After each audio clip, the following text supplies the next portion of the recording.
রহমাতুল্লাহি আলাইহি বলেন, আমি হযরত সালমান রাদিয়াল্লাহু তাআলা আনহু একটি গাছের নিচে ছিলাম।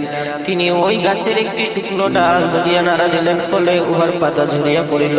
তিনি আমাকে বলিলেন, হে আবু উসমান, তুমি আমাকে জিজ্ঞাসা করিলেন না কেন আমি এরূপ করিলাম?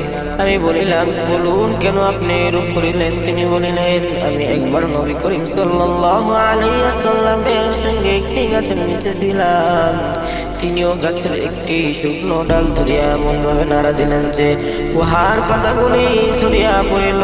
তারপর তিনি আমাকে বলিলেন, হে সালমান, তুমি জিজ্ঞাসা করেছো না কেন কেন আমি এরূপ করিলাম?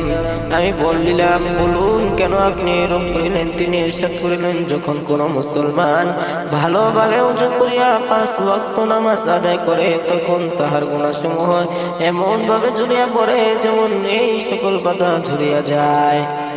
তখন একটি আয়াত আকরাম সাল্লাল্লাহু আলাইহি ওয়াসাল্লাম উল্লেখ করলেন।